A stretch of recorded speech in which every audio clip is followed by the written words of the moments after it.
Meus amados, começar. Não sei se eu vou me acostumar com isso não, hein? Eu sei que eu tô. Eu gosto de palco, mas eu acho que aí foi demais também.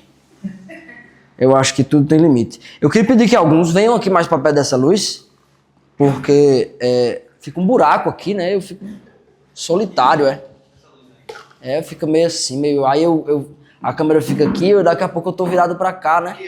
Eu não sei se esse é meu lado bom, não. Melhor ficar de frente. Não, nada de parede preta. Amados, é claro que no começo do ano estamos todos lendo a Bíblia. Espero que a gente chegue assim até o final do ano, mas eu queria indicar 2 livros. Já falei para uns amigos, mas eu queria aproveitar para indicar esses 2 livros. Um é de devocional. Ele, na verdade, começa na Páscoa, porque ele é um devocional que segue o que na tradição cristã a gente chama de ano litúrgico. Então ele vai, a Páscoa tem aqui ele vai passando não por dias, mas por época. Então ele vai Páscoa, Ascensão, Pentecoste, Advento, Natal, Quaresma, Tempo da Paixão, Páscoa de novo, que seria o Ano Novo cristão. Algumas traduções, o Advento é o Ano Novo cristão, em algumas traduções é a Páscoa. No caso do N.T. Wright, ele pensa que o começo do ano é melhor sendo na Páscoa. Muito legal. Eu indicaria para quem já tem alguma bagagem aí, tá muito bem firmado nas nossas doutrinas, porque o N.T. Wright é anglicano e ele é muito malandrinho para colocar os anglicanismos dele nas coisas. Ele tem. Não, o cara é bom. Não, ele é muito bom, não tem essa. Mas assim, ele tipo assim, um cara dessa largueza teológica, acadêmica, fazer um livro de devocional, ele tá com alguma malandragem, entendeu? Ele tem uns vídeos no YouTube que ele é inglês, né? Aí ele vai falar, vamos falar sobre por que orar. É porque orar na visão do anglicano N.T. Wright, que não é qualquer anglicano, né? É uma linha específica. Mas aí ele é um vovozinho, sentadinho em inglês, aí ele diz assim, but first, a cup of tea, né? Vamos tomar um chá. Então ele vai encantando todo mundo. Ele fazer um livro de devocional é bem a praia dele. Mas o livro é bom. Ele é malandro, mas o livro é muito bom. O outro é esse daqui, é um pouquinho mais pesado, inclusive fisicamente. Ascensão e Triunfo do Self Moderno. Gente, isso daqui é ouro em pó, tá? É uma análise teológico-antropológica de como o ser humano se enxerga. E aí, por que a gente enfrenta certas coisas. Ele vai, inclusive, abordar o problema da revolução sexual e desses que veio depois de 1968, com esse negócio de trans, né, de feminismos e agenda. Ele vai falar um pouco de aborto também, mas a onda dele é explicar por que o ser humano agora acha a sua identidade dentro de si mesmo. Isso é novidade. Essa coisa de siga seu coração, você é o que você realmente está aí dentro, isso é muito novidade. Durante a história inteira, o ser humano sempre encontrou sua identidade no ambiente, do lado de fora, na sua comunidade, no seu serviço e tudo. De 68 para cá é que eles estão trabalhando nisso e agora nós chegamos onde o pessoal de 68 queria, que é que o ser humano ignore a criação. Falar em criação, nós estamos na segunda parte desse livrinho do Francis Schaeffer, que é A Arte e a Bíblia. Um livretinho muito gostosinho de ler, muito fácil. Essa segunda parte é um pouquinho mais cascuda, mas a primeira vocês viram, é bem tranquila e tirando uma aula ou outra de festa junina que a gente teve que fazer, o resto é muito tranquilo, é mostrando obras de arte na Bíblia, linguagens artísticas na Bíblia, como é que elas funcionam, não sei o quê. E aí, vamos lá. A segunda parte, deixa eu ver se eu sei usar isso, são algumas perspectivas sobre arte. O Francis Schaeffer, ele vai colocar assim, todos nós nos relacionamos diariamente com obras de arte, mesmo que não sejamos artistas profissionais nem amadores. O que é que ele quer dizer com isso? Mesmo que você não trabalhe com arte... Isabela pegou meu iPad para desenhar, quer ver? Pegou. Mudou as cores das minhas canetas, tudo. Então, mesmo que nós não trabalhemos com arte, seja amadoramente, na igreja, ou profissionalmente, tudo, mas nós estamos envolvidos com obras de arte, toda hora. Então, nós lemos livros, que ele está dizendo lá. Escutamos músicas, observamos cartazes e admiramos arranjos de flores. Estava lendo um trecho do Huckmark essa semana, que ele vai falar sobre linguagens... Não, peraí. São obras de arte, que elas são de linguagens diferentes, mas que o princípio continua o mesmo. A função ainda é só estética. E algumas outras obras de arte misturam propaganda, por exemplo. Você tem um cartaz, ou você tem um filme que tem ali várias obras de arte juntas, então música, teatro, o próprio cinema, que envolve câmera, não sei o quê, e ele ainda serve para fazer uma propaganda, seja do que for. Seja Deixados para Trás, ou uma propaganda política, como tem sido boa parte dos filmes da Disney, né? Então, observamos cartazes, admiramos arranjos de flores. A arte, como significado que estou utilizando, não inclui apenas a arte elevada. Isto é, lembre que o Schaeffer está no século XX, tá? Então ainda se fala de arte elevada. Hoje é quase uma heresia falar isso, mas eu concordo com ele. Isto é, pintura, escultura, poesia, música clássica, mas também as expressões mais populares, romance, teatro, cinema, música popular e rock. O que ele está propondo aqui, o Huckmacher chama de estruturas esteticamente qualificadas. O que é isso? A função daquilo é arte, é estética, é música. A função da música, na música instrumental, do escultor, a função dela é estética. Um quadro, a função dele é estético. Mas a arquitetura, por exemplo, a função da arquitetura não é só estética. A estética está lá, é uma obra de arte, só que ele tem uma função a mais. Então a mesa, por exemplo, a mesa ela tem que ser bonita, porque ela é uma obra de arte. Mas ela tem uma função além disso. Ela funciona.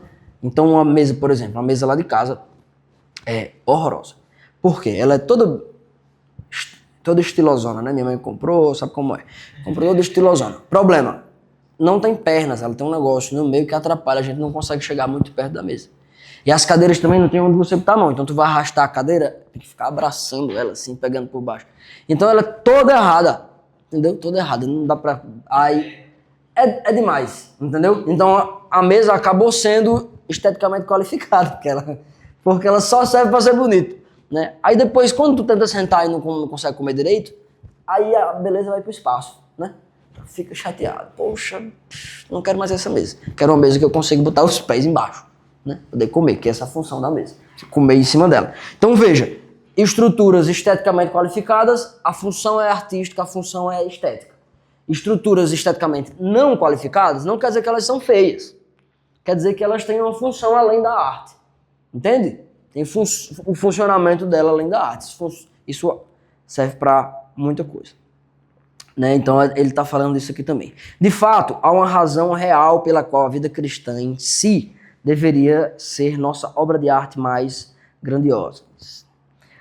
Mesmo para o artista, a obra de arte mais crucial é sua vida. Bonito isso, né? Nessa parte final, o Schaeffer vai propor 11 perspectivas que o cristão deve ter sobre a arte. Então, nós já tocamos em várias delas muito pinceladamente durante as aulas iniciais. Em cada uma a gente foi falando disso. Mas nós não sistematizamos. Essa é uma perspectiva, essa é outra perspectiva. A gente tem que entender, tem que olhar para uma obra de arte e pensar isso. Tem que olhar para outra obra de arte e pensar isso. Não é assim. Nós fomos vendo como a Bíblia trata as linguagens artísticas. Como é que ela trata a arquitetura, como é que ela trata pintura, como é que trata a escultura, e assim vai, né? Terminamos inclusive com música. Lembrando também que essa sistematização, ela é do Schaeffer. Então, ela não é do apóstolo Paulo na Bíblia. tá? Então é como o chefe organiza. Claro que é possível que tu notes alguma outra coisa que precise ser analisada ao ver uma obra de arte ao longo das tuas análises. E isso acontece. Eu concordo no geral, mas a gente vai acabar tendo contato com outras dessas coisas, tá bom? Então, as 11 perspectivas do Schaeffer. A obra de arte como obra de arte. As formas de arte fortalecem a cosmovisão. Definições padrões, sintaxe padrão. A arte e o sagrado. 4 padrões de julgamento. A arte pode ser usada para todo tipo de mensagem. Estilos em transformação. Forma de arte moderna e a mensagem cristã. A cosmovisão cristã. O cerne da arte cristã. Uma obra de arte individual e o conjunto de obras de um artista. Então essas são as perspectivas. A primeira delas, que nós vamos estar envolvidos aqui, é a obra de arte como obra de arte. Isso significa o valor da obra de arte. A obra de arte ela tem valor em si mesma. O primeiro pensamento na mente do artista ao criar deve ser: estou criando uma obra de arte. O artista, ao se envolver com o seu trabalho, ele deve pensar: estou produzindo arte. Esse é o primeiro pensamento, certo? Vou dar um exemplo.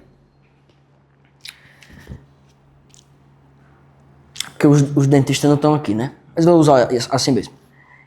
Quando eles vão ajeitar um dente, a primeira coisa que Felipe e a Raquel pensam quando vão ajeitar um dente é: vou ajeitar um dente. É uma coisa nela mesma. Tem valor nisso. Esse serviço ele é valoroso por ele mesmo. Ele não precisa estar justificando religiosamente porque ele conserta dente. Entendeu? Claro, dá pra fazer isso quando ele tá consertando o dente do pastor. Então, tá, tudo bem. E ele fez isso essa semana, né? Inclusive.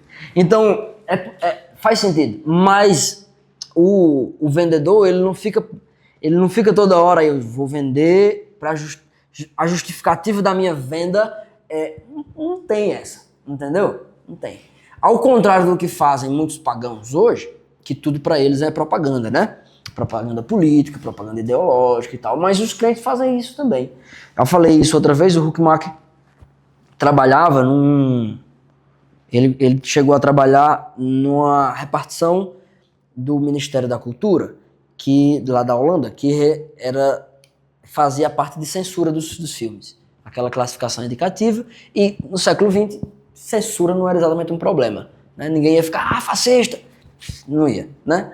Ele sabia o que era um fascista há pouco tempo, então ele não tinha esse problema. Então quando era para censurar, eles censuravam mesmo. Não tinha negócio de politicamente correto. Então chegavam os filmes americanos lá, às vezes uns filmes que tinham muita violência, ou que eram muito gráficos, ou que tinham cenas de nudez, alguma coisa assim, e ele analisava, colocava a classificação indicativa e deixava passar. E chegava aqueles filmes gospel, né? Aí ele olhava e censurava o filme gospel. Aí o pessoal lá do lugar, uns descrentes, sei que, ô Hans, tu não é crente? Eu disse, sou. Por que tu deixa passar esses filmes aqui e esses filmes que são cristãos, são da tua turma aí, tu não passa? Eu disse, porque esse filme é muito bom e esse filme é uma droga. Eu não vou deixar o povo holandês ver essa porcaria, entendeu? Olha, isso aqui é uma droga, então eu não vou deixar passar, entendeu? Então o que marketing dessas coisas. Por quê? Às vezes nós fazemos isso.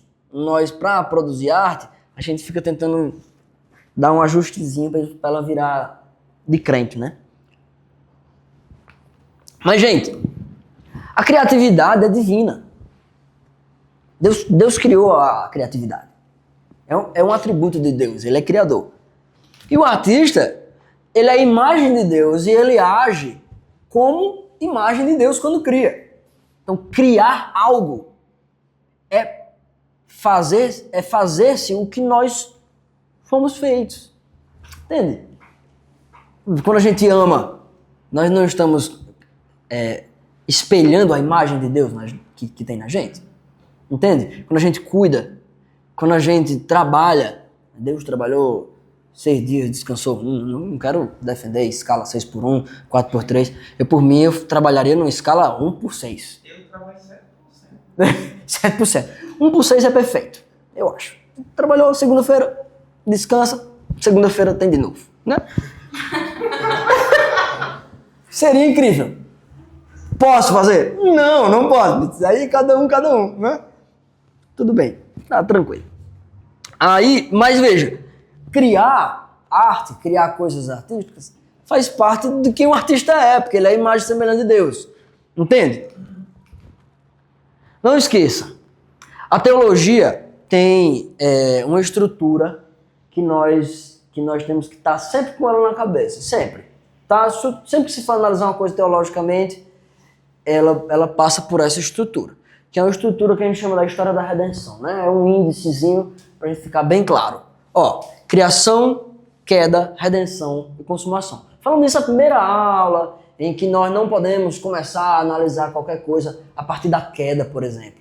Então, tudo que a gente for analisar, é porque o homem é pecador. Entendeu? Por que a gente come carne? Porque o ser humano é pecador e não sei o que, e mata o bicho e não sei o que. Não pode pensar assim. Deus criou o boi. Amém? No Éden, o pé de boi com certeza era do lado do pé de mandioca. Porque farofa combina muito. Né? É um negócio que faz parte. Então, Deus criou. A nossa análise de todos os artefatos culturais, basicamente, né, teologicamente, tem que passar por essa estrutura. Né? Exato. Não entram dentro dessa linha. Então a gente tem que pensar dizendo. Então essa estrutura aí, ela vai entrar nas nossas análises, tá? Contudo, precisamos tomar cuidado. Eu vou ler esse daqui já. Análise da vida precisa ser feita em partes. Por isso se chama análises. Alguém já ouviu falar em hidrólise? Lembra disso? Hidrólise, que é quebra da molécula de água. Então, sempre que tiver lise nas coisas, nós estamos falando de uma coisa esfacelada. Então, a experiência total, ela não é esfacelada. Então, quando a gente toma um café, nós não tomamos esse café parceladamente. Se você pergunta para um bioquímico, entrega um café para ele descrever, e você está com o olho fechado, até você descobrir que isso é um café, ele falou umas 2 páginas e meia de coisas químicas. Então a vida do café não é só química. Não está envolto em ser um líquido, não sei o que, me mirei. Aí, as coisas, elas têm a experiência total delas é completa. Eu ouvi uma música, você ficar perguntando pra mim e pro Lucas o que é que a gente tá ouvindo nessa música, talvez você não goste mais da música. No final da explicação, você não quer mais nem ouvir a música.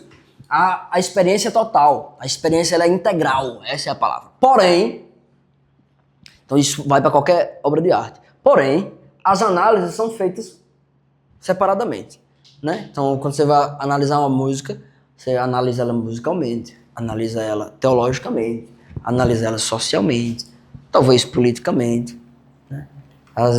Sei lá, juridicamente, se ela não está incitando nenhum crime, coisas desse tipo, tá bom? Então, envolve quebrar. Então, com isso, com essa explicação aqui, esse trechinho, tu te lembraste da aula sobre festas juninas que a gente teve? Então, parabéns. É isso mesmo, é aquilo lá. É muito fácil misturar as coisas. O próprio Schaeffer confessa ter se confundido. Então, o Schaeffer, por exemplo, aqui é o Hans. O Schaeffer, ele confessa que tinha dificuldade de dizer que o artista cria, porque criar é um atributo divino. Então, o artista ele não pode criar. O Schaeffer jovem, ele era fundamentalista, né? Então ele tinha essas coisinhas. Você passou por isso, mas eu adoro manga. Aí um crente olhou e disse: adorar é só a Deus. Tá bom, né? Chato, né? Então, o chefe tem essa dificuldade também. Faz parte da nossa formação. como fundamentalistas. Não sei até quando a gente vai levantar essa bandeira, mas faz parte desse negócio, né? Então, só pra gente lembrar, o Schaeffer divide em criação, queda, redenção e consumação, porque é a distribuição teológica. O Hermann Doiver, ele vai dividir filosoficamente em outras esferas. Esfera numérica, né, os espaços de função. Espacial, cinético, físico, biológico, sensorial, lógico, histórico, semântico, social, econômico, estético, jurídico, moral e pístico. Tem a ver com fé, religioso. Então elas estão indo numa sequência de complexidade. Né? Ao falar da esfera cinética, por exemplo, que tem a ver com movimento, nós já temos que ter analisado ela espacial e numericamente. Quando a gente chega lá no estético, vamos analisar uma estrutura estética, a gente já passou por todos esses outros. Ela possui todas essas outras esferas a serem analisadas, tá bom? Mas, não é possível desconsiderar a totalidade da realidade. Então veja a dificuldade desse negócio. A experiência ela é integral. Então nós não podemos nos apegar a uma das esferas, ou um dos pontos da teologia, e segurar ele e não falar de mais nenhum. Entende? Todos eles estão envolvidos. Então a gente está falando de Deus como Criador, mas o homem é caído. Não podemos negligenciar isso. Entendeu? O estudo ele é analítico, ele é quebrado. Mas a integralidade, a experiência ela é integral. Então a gente não pode esquecer disso. Eu não posso, ao tomar o meu café, esquecer que se eu exagerar na dose, eu não vou dormir e talvez tenha uma gastrite. Estou pleiteando esse lugar da gastrite. Mas é isso. O cara que toma café sabe desse risco. O cara que come açúcar sabe desse risco. Mas o bolo não é só açúcar. Entende? Não pode pensar nisso. Não pode pensar que um artefato é só a esfera biológica, químico-física dela. Entende? O cara que come carne, ele sabe que ali tem gordura. Entende? Ele sabe que tem vitaminas que se ele exagerar, ele vai se ferrar. Sabe disso. Só que a experiência da carne não é só essa. Entende? Não é só biológica. Entendeu? Não é só sal. Porque o cloreto de sódio... Dane-se. Mas o cara tem que saber que se ele tem problema de... Ele pode ter problema de hipertensão e se ele já tiver, come aquele peito de frango só com coentro. Azar o teu. Tem hipertensão. Entende? Então o cara não pode negligenciar as esferas. A união dessas esferas. Não pode. A mesma coisa no estudo teológico. Não pode negligenciar a criação para falar que o homem é caído. Não pode negligenciar a consumação para falar que Jesus morreu por todos. Morreu por todos aqui, vamos salvar agora, vamos para o céu, não tem mais inferno. Show de bola. Mas tem uma coisa lá no final, a ressurreição. Você não pode negligenciar isso. Nem isso, nem a criação. Até porque aquilo é a nova criação. Não é assim que é chamado? Né? Então vai lá. Contudo, precisamos tomar cuidado para não inverter a ordem das coisas. Nem toda criação é uma nobre expressão de arte. Nem tudo que é feito pelo ser humano é intelectual ou moralmente bom. Assim, ainda que a criatividade em si seja algo bom, não significa que tudo provém da criatividade, que tudo que provém da criatividade humana é bom. Embora tenha sido feito à imagem de Deus, o homem está corrompido. Além disso, por possuírem dons e talentos diversos, é impossível que todas as pessoas criem tudo igualmente bom. Entretanto, o ponto principal é que a criatividade em si é algo bom.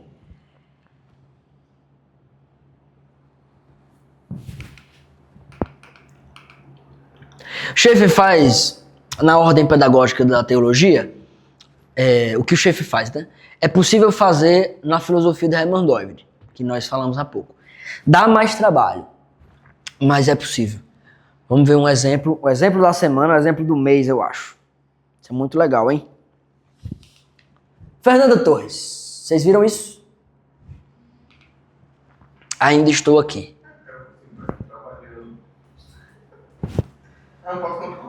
Ainda estou aqui. Começar, o cara faz a capa do filme que vai ganhar o Globo de Ouro, e ele usa Times New Roman como fonte. A fonte é aquela mesma fonte que você usa para fazer relatório do trabalho, eles usaram para fazer a capa do filme. Não tem problema, não tem problema.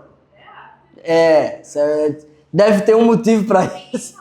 Deve ter um motivo para isso. Tá, tudo bem. Fernanda Torres ganhou o Globo de Ouro. Vamos fazer essa análise. Talvez o próprio título. Isso.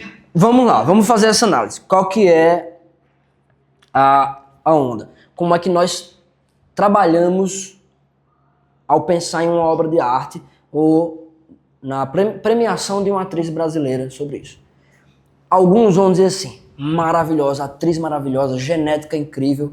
Eu acho meio nazista tu ficar valorizando a estética, a genética dela, porque ela é filha da Fernanda Montenegro, né?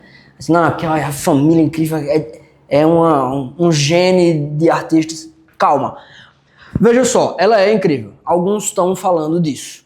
Outros estão dizendo assim, não tô nem aí, porque a turma dela é uma turma de esquerdistas.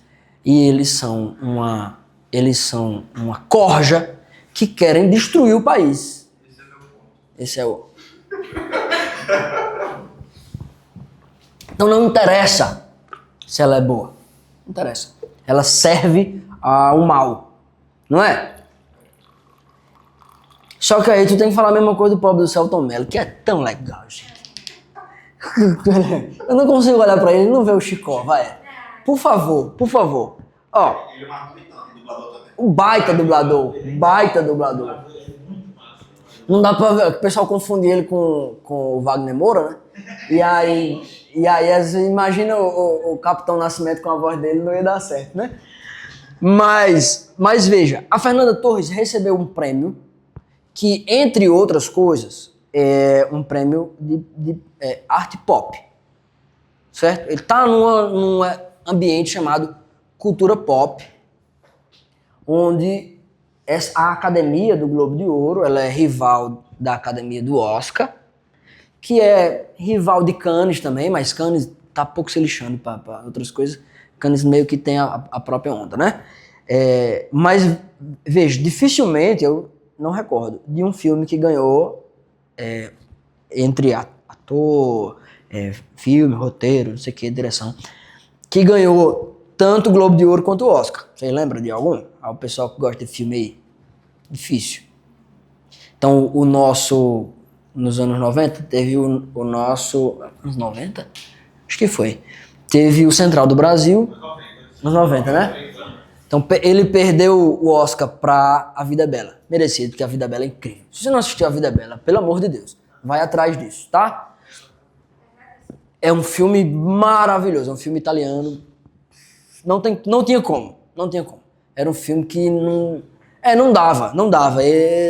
Mas o Globo de Ouro, quem ganhou foi a Central do Brasil, que é com a Fernanda Montenegro, né? Então, veja que nós estamos falando de academias rivais.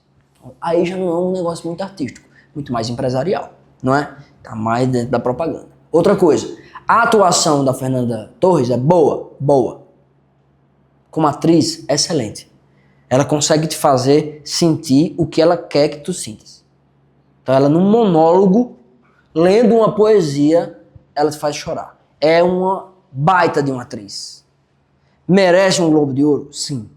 É orgulho nacional? Depende. Se tu sente orgulho nacional pelo Gabriel Bortoleto, eu acho, que é o nosso piloto de Fórmula 1, que vai agora, depois de vários anos, depois do Felipe Massa ser piloto de Fórmula 1. Se tu tem orgulho nacional, fica chateado que o Vini Júnior não ganhou os prêmios do futebol, porque ele é nosso representante, faz sentido também ficar feliz porque a Fernanda Torres recebeu o Globo de Ouro.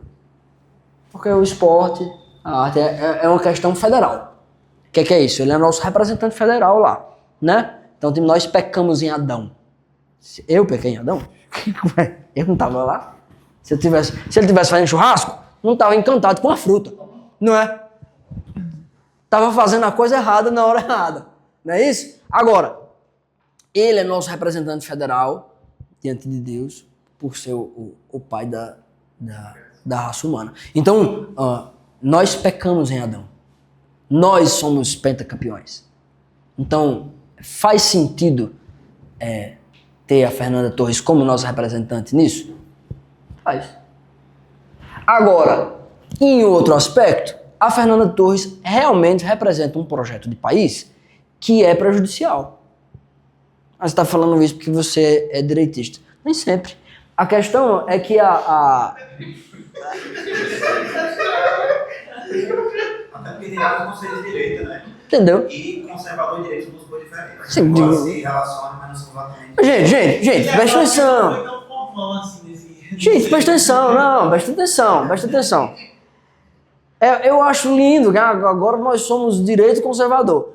Legal. Mas na época. Mas quando a gente vai falar de Segunda Guerra Mundial, a gente pega na mão do Bonhoeffer. Que ele foi lá tentar matar o Hitler. Não é comunista, não. Pra cima de mim. Tá entendendo? Então, vai com calma, se pega na Bíblia, espera acontecer, porque pode ser que daqui a algumas décadas a gente esteja do lado esquerdo, porque a gente é firme na cruz aqui, ó. Então, se o mundo girar mais pra cá, a gente fica mais pra lá. Se o mundo girar mais pra cá, a gente fica mais pra cá. Fica tranquilo. Não compra bandeirinha, não, tá? Mas, hoje, a bandeira da Fernanda Torres, que é de esquerda, é problematicíssima. Entende? É uma bandeira que ela ferra a gente economicamente e tá ferrando. Ferra a gente moralmente, né? Então tem problemas morais gigantescos com esse pessoal. Gigantescos. Entende? Tem problemas artísticos aqui. Ela é boa atriz, mas na agenda dela, não importa se tu é bom ator. Entende? Importa se tu serve a bandeira, se tu serve as questões políticas. Então veja, dentro de um artefato cultural, nós temos várias análises a fazer. Eu não vi o filme ainda, inclusive. Agora, eu fico chateado que em um país que tem 500 anos, a gente só tem a ditadura para falar. Entendeu? Chatíssimo isso. Como assim? Entendeu? Sobre a ditadura. Sobre um branco burguês da época da ditadura. Entendeu? Aí quando vão falar, não, vamos falar do pobre. Aí pega o Marighella, que tinha a minha cara, com um narigão, só porque tinha um narigão, aí pintam ele de preto, botam um outro ator, e querem dizer que o cara é representação de luta racial. Não é. Marighella não é. Então o filme é legal, só que tu tem que ver ele como ficção, né? Tem uns nomes verdadeiros lá no meio, como o do Marighella, mas não é. Então é um filme ficcional, terrivelmente ficcional. E é muito legal, de superação, te deixa assim, animado, tu tem que saber que é de ficção. Né? Então, muito chato isso. O Brasil tem mais do que a ditadura para se falar. Segunda Guerra, gente. Segunda Guerra, a gente teve gente lá na guerra.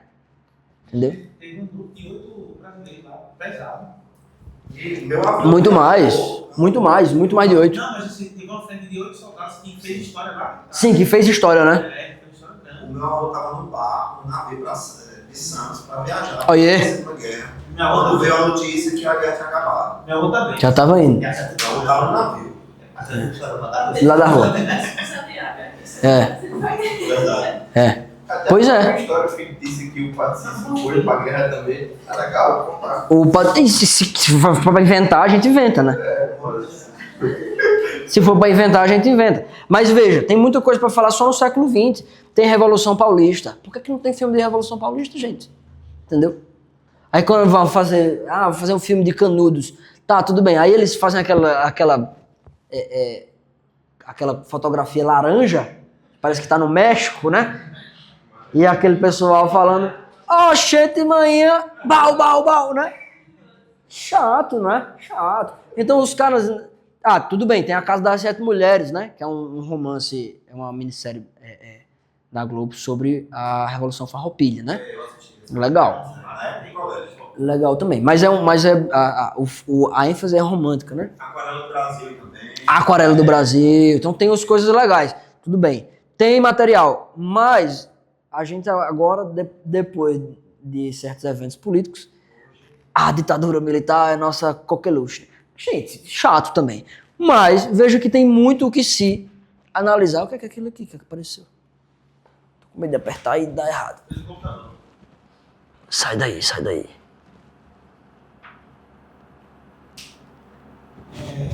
Então, vamos voltar para a nossa perspectiva do... Já fizemos a análise aí da Fernando Torres, vamos voltar para a perspectiva do Francis Schaeffer. Para Francis Schaeffer, a obra de arte é mais que um objeto estético. Então, ela tem, além da função das sensações, ela tem a função de ser uma expressão da humanidade. Bonito, né? Mas veja, há uma explicação simples disso. Para Schaeffer, nós somos a imagem e semelhança de Deus. Para Schaeffer, para a Bíblia, né? Então, só que ele vai pegar no pé disso daí. Nós somos imagem e semelhança de Deus. Logo, faz parte do que é ser humano as coisas que Deus imprimiu de sua imagem em nós. Entende? O que é que Cristo veio fazer na Terra? Cristo veio devolver ao ser humano a condição de ser um humano decente, um humano de verdade. O ser humano, ele tem, por exemplo, ele tem certos impulsos violentos, por exemplo, ou de deturpação sexual, por exemplo. Essas coisas não são humanas. Entende? O que é um ser humano? É o que Deus criou lá em Adão. Certo? Aquilo é um ser humano de verdade. Então é aquele ali que Jesus vem para restaurar. O resto é injetado pelo pecado. O resto é injetado pelo pecado. O resto é desenvolvido pelo pecado, né? Lameque, né? Vejo como eu matei quem pisou no meu pé. Entende? Estava se orgulhando disso aí. É o primeiro cara que tem 2 mulheres. Então ele é o primeiro, ele é um cara que ele é um bom exemplo dos maus exemplos, né? É um cara extremamente violento, vingativo e lascivo também, né? Com síndrome de poder, né? Que é, né? Esse tipo de coisa. Então o Lameque é um cara ruim e ele é um exemplo disso. Mas isso não é o ser humano, entende?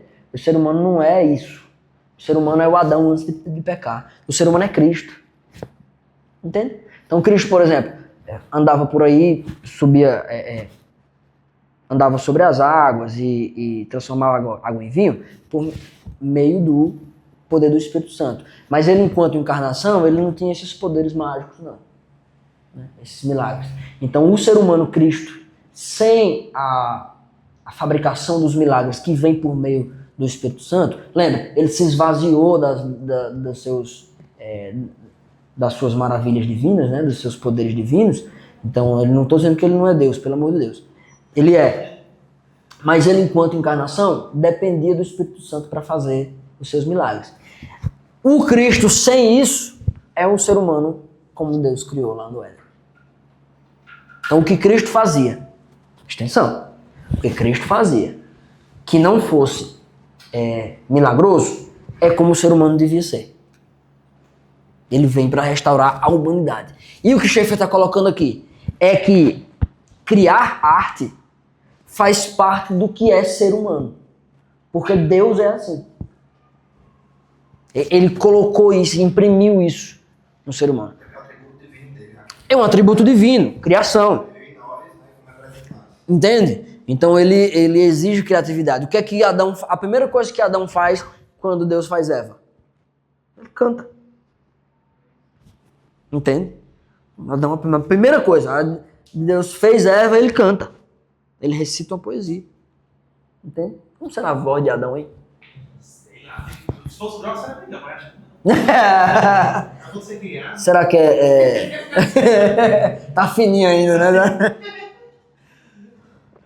Tá juvenil ainda, né? Então, para ele é isso. É uma expressão de ser ser humano. Assim como ser cientista, gente. O que é que Deus disse para Adão fazer? Qual era um dos trabalhos dele no Éden? Botar nome nos bichos. Como é que é o nome disso? Taxonomia, né? Então, Ser cientista é um atributo divino. Trabalhar com fótons, né? E disse Deus, haja luz. Né? Isso é trabalhar com átomos. Né? Então, faz parte de quem nós somos. Né?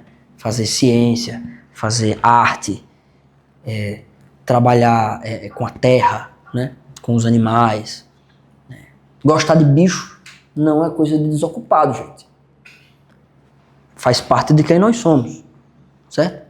Gostar de animais, de cães, de pássaros, de gato. De gato mais ou menos.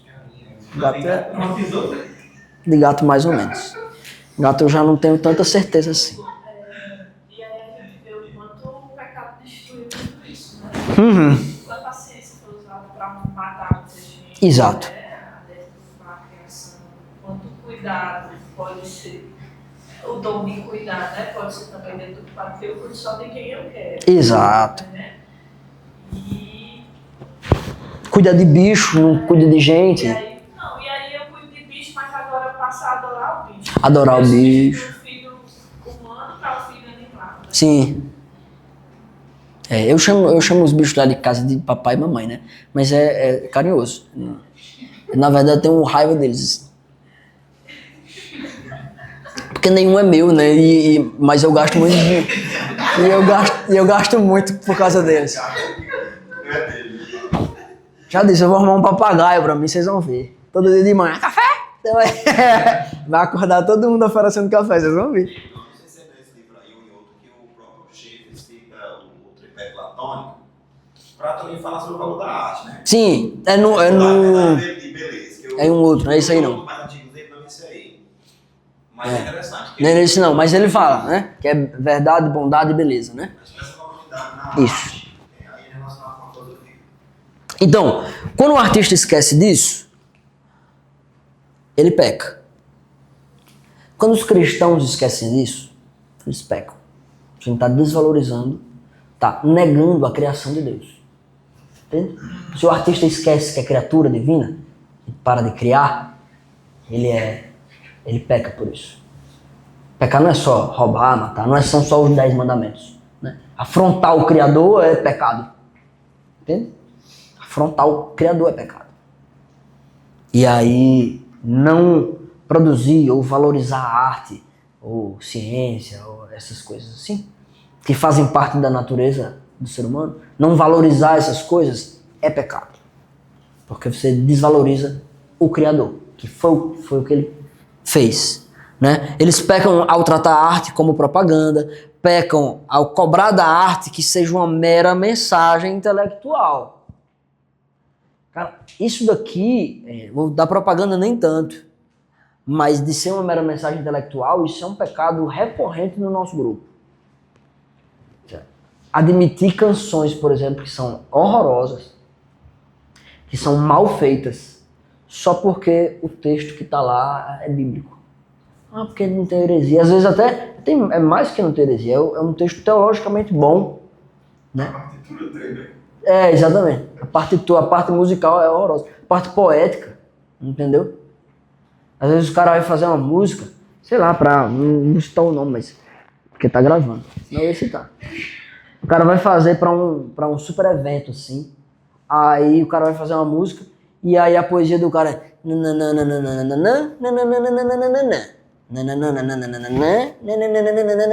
Entendeu? Parece um adolescente que acabou de começar a fazer suas primeiras estrofes, e aí fica fazendo poesias paupérrima, entendeu? E por quê? Não, porque desse jeito eu consigo falar da natureza da igreja e... Cara, se tu não consegue fazer isso com poesia, escreve um texto e lê lá na frente. Entendeu? Não... Da mesma forma que muitas formas de arte não têm espaço, porque defendem a agenda ideológica da esquerda. Exato. E por defender, aí são colocadas em visibilidade. Exato, que são horríveis, né? Em muitos casos. Então, por que vocês acham que eu não tô pintando uma hora dessa? Um quadro? Eu não sei. Não sou obrigado a pintar. Entendeu? Queria fazer, inventei ano passado, mas não consegui ainda. fazer cerâmica. Por que eu não estou fazendo isso no lugar de estar dando aula? Por que eu não fiz ainda? Porque eu não sei fazer. Eu tenho que parar e ver se eu consigo fazer um negócio. Entendeu? Ah, mas eu não sei fazer poesia, mas eu vou fazer mesmo assim, porque eu sou pastor. E a culpa é minha.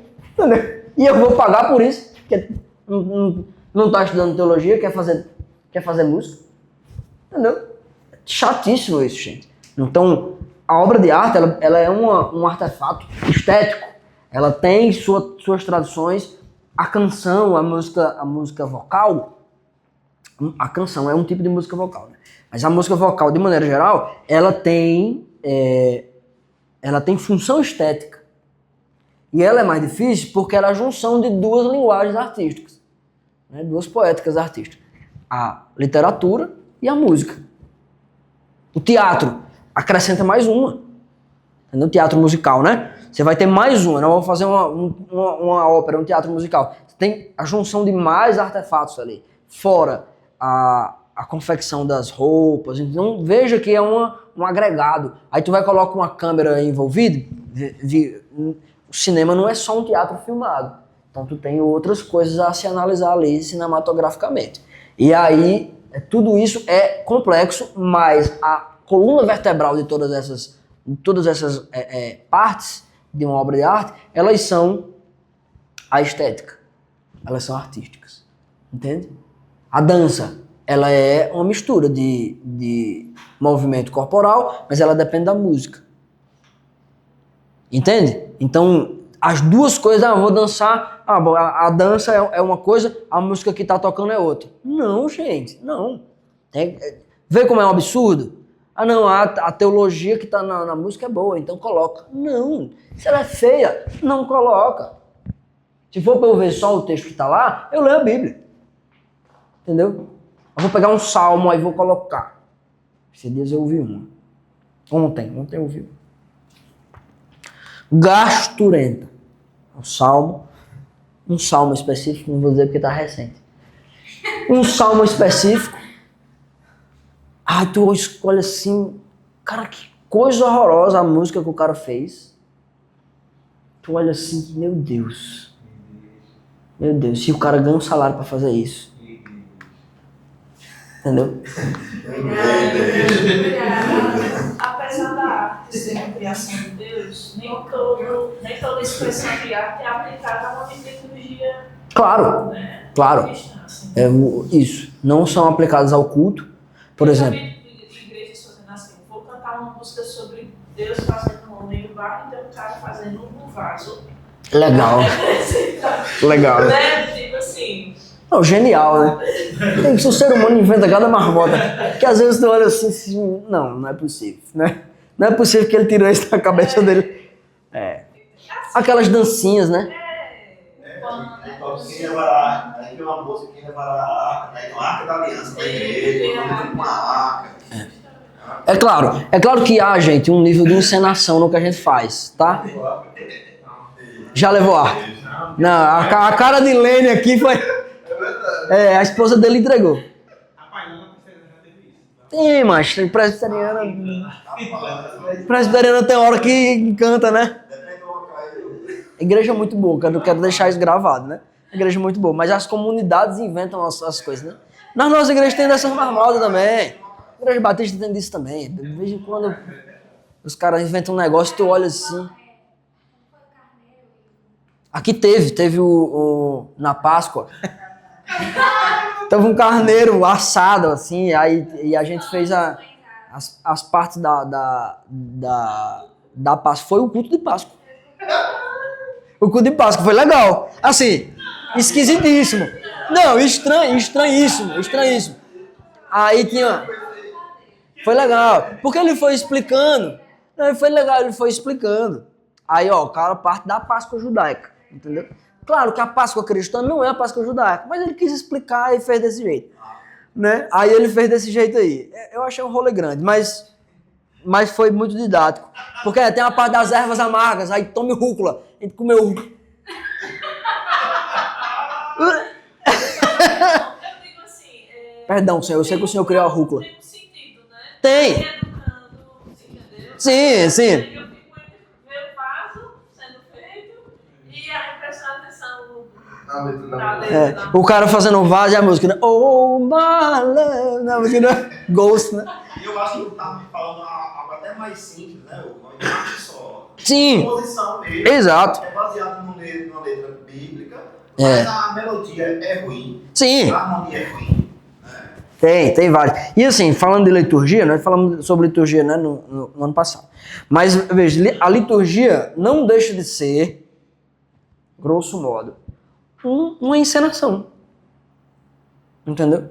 É porque a nossa é chatíssima, a liturgia batista é chatíssima, não quer dizer que não seja. Né? Agora vocês vão fazer tal coisa. Agora vocês vão fazer tal coisa. E agora vamos fazer tal coisa. Então, aí o pessoal diz assim, olha que esquisito que os luteranos e os anglicanos, eles ficam fazendo esses gestos, não sei o quê. Mas os caras sabem de cor aquele negócio e fazem tudo bem direitinho, entendeu? A gente fica tirando onda. Eles vão, aí tem a hora de levantar a mão, eles sabem a hora de ficar em pé. Quando não sabem, tem um folhetim dizendo... Tem um valor e significado forte. Aí a gente fica fazendo pouco caso disso. Já foi? Ó, legal, nunca fui. Quer dizer, fui num episcopal reformado, né? Eu fui na época do intercâmbio. Ah, o pessoal da igreja católica sabe decorado. O problema é a heresia, né? O problema da igreja católica é a heresia. Estamos falando, né, do nosso pessoal. Ah, ficou falando que católico é herege, mas para eles a gente é também. Não tem problema não. É recíproco. Então, mas não deixa de ser uma encenação. Só que o valor dessa encenação não é teatral. A função não é teatral. A função é litúrgica. A função é religiosa. Entendeu? Então, vou colocar um cara mexendo no barro? Não vou. Entendeu? Porque eu tiro a atenção do que é litúrgico. Do que é adoração. Entende? Colocar uma pessoa dançando ali? Não. Ah, então dançar é pecado. Ô, gente. Calma, né? Você vai ficar andando de moto dentro da igreja? Entendeu? Vai fazer... Já teve, Vai ficar andando de moto na igreja? Entendeu? É pecado andar de moto? Tá entendendo? Então veja, não é porque não é pecado, você faz no culto. E não é porque você faz no culto, você vai ficar fazendo o tempo inteiro, entendeu? Vai ficar dando oferta em todo lugar que você vai? Entendeu? Você vai no culto, né? Então, veja, não é... A gente tem que aprender a se organizar nisso. O questionamento de Rafa é muito importante. Tem obras de arte e obras de arte. Agora, faltam umas pinturas na igreja? Uns quadros? Falta, gente. Fica um buraco ali naquelas paredes, entendeu? Entre uma parede e outra. Vale a pena ter uns quadros ali? Claro que vale. Entendeu? Representando o quê? Não necessariamente representando nada, abstrato. Por que não? Decoração. Entendeu? O banco não tem uma trancinha ali? Representa o que aquela trancinha? Entendeu? O estofado do A banco. própria arquitetura da igreja. A própria arquitetura da igreja. A gente vê, tem uma arquitetura bem bacana, assim, Sim. e amplitude. Sim. É uma sensação mais de diminuir o homem ali, era bacana. Porque normalmente as igrejas evangélicas se resumem a um símbolo, né? O que é a cruz. Isso. Sem Cristo. Esse. Cristo católico. E quando tem, isso é novidade, hein? Tu chegasse numa época boa na Igreja Batista. Não tinha nem isso. Poderia não, assim, então, ter um par de cenas bíblicas, assim, tá? Figurinos. Por que não? No estilo Van Gogh, né? Por que não? Eu acho que poderia. Até porque aquilo tem um valor também pedagógico. Mas não necessariamente. Ele pode ter um valor estético também. Entende? Enfeitar o lugar, deixar ele... E também tem a influência calvinista, que Sim, foi muito grande, até hoje tem, né? Muito bom. tem. Os desdobramentos são muito grandes, mas a gente tem que entender o contexto em que ele Sim. fez aqueles posicionamentos. Transformar o culto numa aula. Eu acho que para a época que ele fez ele nessa. Sim. Mas hoje a gente pode rever e rever muita coisa. Sabe que tem igreja calvinista hoje que só canta salmo, sem instrumento. Só canta o livro de salmos, as letras da missão, os salmos, e não tem instrumento. Chama salmodia exclusiva. São calvinistas neopuritanos. Entendeu? Então, existe essa tradição que nós bebemos muito, é lógico. Né? Mas, se for em igrejas batistas americanas, até inglesas mesmo, irlandesas, escocesas, nós vamos ver as capelas são muito bem feitas, entendeu? São muito bem ornamentadas, são bem decoradas. A influência da cultura europeia é muito forte. Sim. Lá, muito forte. Só que aqui no Brasil a gente teve uma questão também legal, né? Falei disso já. A gente, até 88, o Brasil era um país católico, né? E na primeira Constituição de 824, tinha lá dizendo assim, que você podia ser... existia liberdade religiosa, mas desde que fosse discreta. Então, porque o país era católico, então a igreja protestante não podia parecer uma igreja protestante. E hoje a discussão está em torno... Até Uma discussão 88. muito pertinente para outras aulas, não aqui, né? Mas talvez Pastor Carlos, o laicismo e a laicidade são termos diferentes que a gente está vivendo hoje. Sim. Tempos que direcionam para algo. Laicismo francês, né? Que é o que a nossa turma quer, né? Que é a proibição de símbolos religiosos. Né? É isso. Gente, para finalizar, tem 3 possibilidades de pensamento sobre a arte. Arte pela arte, que a arte simplesmente existe e ela tem que ser valorizada por isso, só existe. A outra é a arte como materialização de uma mensagem. Então, obrigatoriamente a arte tem que transmitir alguma coisa. Mas, claramente, a visão do Schaeffer não é nenhuma dessas duas. E eu tendo a concordar. A visão do Schaeffer é o artista demonstra uma cosmovisão. Ele faz uma obra de arte que é obra de arte. Mas ele imprime nessa obra de arte um valor. E uma cosmovisão, a crença dele. Ele coloca ali, não tem jeito. Então, quando a gente vai analisar uma obra de algum artista específico, ele vai falar depois, né, sobre obras isoladas e sobre o coletivo das obras de arte do cara, né, do artista, em outra perspectiva, ele vai ver que o cara coloca indiscutivelmente e às vezes sem notar a sua visão de mundo naquela obra de arte. A linguística científica, viu? É É impossível não colocar, segundo a linguística. Você pode ver isso na escola dos Beatles, né? Sim. Desde quando eles começam com o movimento de apoio negro americano, se revoltando com o tradicionalismo, passando pelo a época hippie e pela cultura indiana, né? Eles, então você pode ver essas 3 Hare Krishna, né? Que eles tiveram um pedaço, né? pode ver esse bem nítido mesmo, assim. São muito doidos, né? Cara, quem tiver paciência de assistir o documentário, não o documentário, né? São as gravações do último disco que eles gravaram. É muito legal ver o processo criativo deles já numa fase madura, onde o Paul McCartney já mostra que ele melhorou artisticamente e tudo, e o John Lennon já não tá essas coisas todas. Já tá sem paciência. Gente, para a semana que vem nós vamos falar sobre as formas de arte fortalecem a cosmovisão. Qual a diferença de um cadáver bovino pendurado e sua representação artística? Olha lá aí, ó. Esse é um quadro do Rembrandt. O quadro do Rembrandt mostrando o boi abatido de 1655. Veja só, nós vamos falar na semana que vem como é que um quadro sobre um boi abatido, né, mostra, literalmente morta, né, mostrando por que aqui um boi pendurado não é uma obra de arte e o quadro dele é. Tem o Magritte fez um bem legal. Magritte, né? Aqui embaixo está escrito, isso não é um cachimbo. Legal, né? Pode ser uma arma. O pessoal morre com isso, né? Mas cada um morre como quer também. Mas aqui a discussão é outra. Né? Então, a pergunta do Schaeffer sobre o boi abatido é a mesma do questionamento do Magritte. Como é que o que está sendo representado não é a coisa representada?